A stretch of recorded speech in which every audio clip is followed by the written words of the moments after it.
కేటీఆర్ గారు సమాధానం చెప్పండి. కౌశిక్ చేసిన వ్యాఖ్యలు పార్టీ విధానమా ఏమిటి ఆంధ్రాకు సంబంధించి మళ్ళీ అదే చెప్తా ఉన్నా. నేను మళ్ళీ అదే చెప్తా ఉన్నా. రేవంత్ రెడ్డి అనే ఒక పనికిమాలిన నాయకుడు, పనికిమాలిన ముఖ్యమంత్రి 10 ఏళ్లు తెలంగాణ ఎంత ప్రశాంతంగా, హైదరాబాద్ ఎంత ప్రశాంతంగా ఉందో మీ కళ్ళతో మీరే చూసినారు. అందుకే హైదరాబాద్ ప్రజలు మాకు కడుపు నిండా ఆశీర్వదించి ఒక్క సీటు కూడా కాంగ్రెస్ పార్టీకి ఇవ్వకుండా అఖండమైన తీర్పునిచ్చినారు. ఇవాళ రేవంత్ రెడ్డి బాధ అంతా ఏంటంటే ఈ హైడ్రా పేరు మీద కూలగొట్టుడు, హైదరాబాద్ లో లేని పంచాయతీలు ఎగేసుడు. ఎందుకంటే ఒక్కటే కారణం, హైదరాబాద్ ప్రజల మీద రేవంత్ రెడ్డి పగబట్టిండు. నాకు ఒక్క ఓటేయలే, ఒక్క సీటు ఇయ్యలే, నన్ను పనికిమాలిన వాడని చెప్పి హైదరాబాద్ ప్రజలు భావించిండ్రు అని చెప్పి పగబట్టి ఇవాళ లేని పంచాయతీలు పెట్టి ఒక చిల్లర మల్లర ప్రయత్నం చేస్తా ఉన్నాడు. ఒకటి మాత్రం పక్క, మేము ముందు చెప్పినాం, ఇప్పుడు కూడా చెప్తా ఉన్నాం, తప్పకుండా హైదరాబాద్ లో ఉన్న ప్రజలందరూ మావారే. కేసీఆర్ గారు ఈనాడు కాదు, తెలంగాణ రాకముందు చెప్పిండ్రు, తెలంగాణ వచ్చినాక చెప్పినారు. ఇక్కడ ఏ ప్రాంతీయ తత్వం గాని, ప్రాంతీయ ద్వేషం గాని, టీఆర్ఎస్ 10 ఏళ్ల అధికారంలో ఉంటే ఎన్నడూ ఒక చిన్న సంఘటన, ఒక చిన్న ఎఫ్ఐఆర్ గాని, ఒక చిన్న దాడి గాని, ఒక చిన్న ఘటన కూడా జరగలేదు ప్రాంతీయ తత్వం మీద. ఇప్పుడు కూడా ఉండదు, ఉండబోదు. తప్పకుండా మరి గాంధీ చేసిన వ్యాఖ్యలు కూడా ఒకసారి పరిశీలించాలని నేను కోరుతా ఉన్నా. కౌశిక్ రెడ్డి మీద నోటికొచ్చినట్టు బూతులు మాట్లాడడం, నోటికొచ్చినట్టు కౌశిక్ రెడ్డి గారి కుటుంబాన్ని తిట్టడం, బజారు భాష మాట్లాడడం, ఇదేనా రేవంత్ రెడ్డి నేర్పుతున్న సంస్కృతి అని చెప్పి కూడా నేను అడుగుతా ఉన్నా.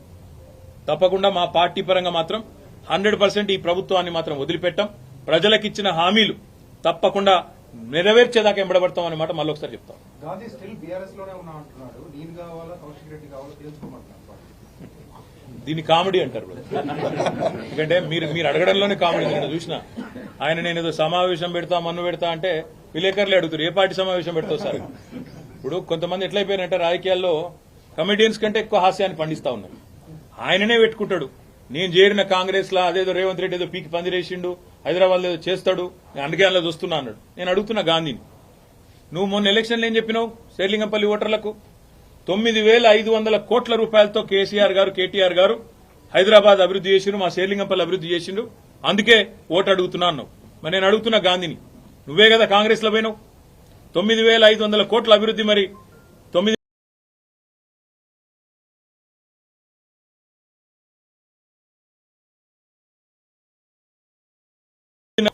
ఎందుకు అలా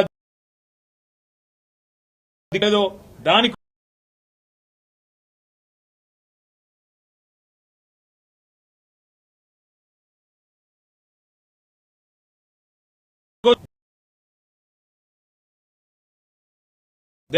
మీ ఎమ్మెల్యే ఏ పార్టీలు ఉన్నాడు అనే మాట మీరు ఒక్కసారి ఒక రౌండ్ 11 డివిజన్లు ఉన్నట్టున్నాయి. ఇక్కడ తలా 10 డివిజన్లు ఉన్నాయి. తలా డివిజన్ పంచుకోండి, ఆ డివిజన్లోని ఓటర్లను అడగండి. మీరు గెలిపించిన మీ ఎమ్మెల్యే ఎక్కడ ఉన్నాడు, ఏ పార్టీలో ఉన్నాడో అడగండి. దాని ప్రకారం మనం స్పీకర్ గారికి కూడా అదే రిపోర్ట్ మీరు ఇవ్వండి. తద్వారా స్పీకర్ గారికి కూడా చాలా క్లారిటీ వచ్చి కళ్ళు తెరుచుకొని ఆయన తీర్పు జల్దీ తీసుకుంటారని నేను అనుకుంటాను. Thank you. జై తెలంగాణ.